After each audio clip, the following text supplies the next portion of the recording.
Bismillah. A'udhu billahi minash shaitanir rajeem. Bismillahir rahmanir rahim. Assalamu alaikum, my dear brothers, elders and sisters. As you know, I like to touch on sort of morals and how we should live our life in the best of ways.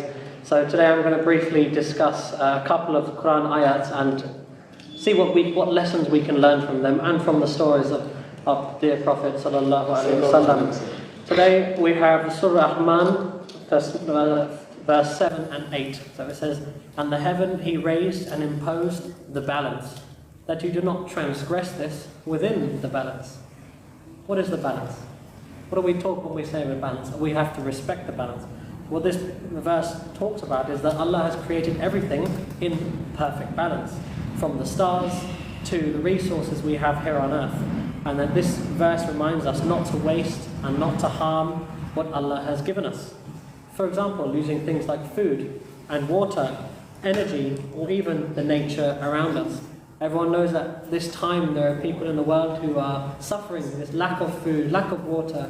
But today we waste it. We just let it go. We say, no, we can eat half and throw half. This is not what we need to do. What we need to is look after the balance. And this includes ourselves, how we live, and our environment. So we don't take more than we need. We don't pollute the world that we're in. And we don't break this balance. And Islam repeatedly comes up with this again and again in many stories and many hadith, in many verses from the Quran. Here's Surah Al-Isra 17:27. It says, "Indeed, the wasteful are the brothers of devils." We don't want to be these kind of people. We don't want to be these kind of people at all. But it's not all about just what we waste. It's all about how we do in our environment as well. So this is a verse from Surah Ar-Rahman, verse 41. "Corruption has appeared on land and sea because of what the people's hands have earned." What does this mean? This doesn't simply tell us, it's something that we do. It's not a simple one. You have to look more deep into it. What does it mean by corruption? It means corruption in our society, the balance of good and bad, what we accept as good and bad. For example, if we start accepting these new agendas of LGBT and things like this, ruins the balance of nature. And the second part, when it talks about because of what people's hands have earned, this is not what we spend money on, it's what we have done. What have we done to contribute to this, or what haven't we done to help stop it? This is also corruption, and this is what we are doing against the balance of the creation. I've got a couple of short stories here from the Prophet ﷺ's life. It says, one day the Prophet ﷺ, he saw a man cutting down a palm tree without any purpose. He was destroying them. He didn't see a reason or a need. So the Prophet, he became visibly upset and he advised against it. He taught that every part of creation has a purpose, and it's wrong to destroy something just because we can. Palm trees were important for food at the time, shelter, shade. We see that all around. There's a lovely hadith, Sahih Bukhari here. If a Muslim plants a tree or sows seeds, then a bird or a person or animal eats from it, it is regarded as charity. It is a sadaqah. My father's always making fun of me because I feed the birds outside my house. He's always like, "Why are you wasting time? Why are you wasting money?" Well, every day, today I saw a woodpecker on it. This is the sadaqah, unknowingly is happening there. What lessons can we learn from this story? Is that nature is not ours to waste. It's a trust, it's amana from Allah subhanahu wa ta'ala. The same way He's given us health and strength, He's also given us the things to help us keep this strength. Good meat, good food, fresh water, everywhere we go, this is a trust. And even planting a tree, looking after nature is an act of worship. It's not all about what you do inside the mosque, it's what you do outside the mosque, in your community, to your neighbours as well.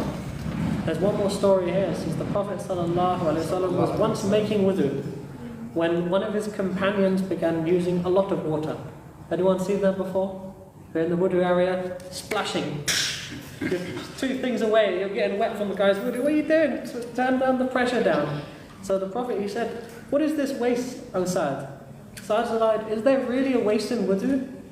He has a reason why. Is there really a waste? It's such a spiritual thing. You're reading a special dua, you're doing it, all the sins are going off, you're getting ready to pray. But the Prophet replied, yes, even if you are by a flowing river, this is waste. Because that river, it's very simple. Even if you're a flowing river, this shows us moderation and care for beauty and the trust that Allah has given us in this fresh water. So again, what have we learned from this? That we have to protect the environment, protect what we have. It is part of our faith.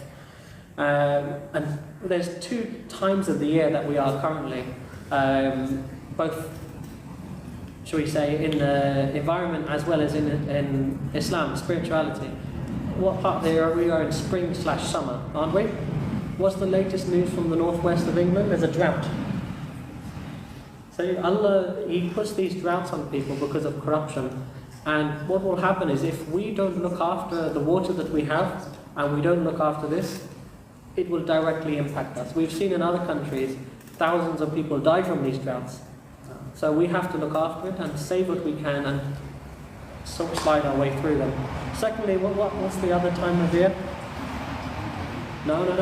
What's the special about these days that we're in now? Yes, these are the days of Hajj, when our brothers and sisters, our elders are there making the hard sacrifice. But what are they doing as well? They are doing it within balance. Millions of people, all dressed the same, all reciting in unity and being patient.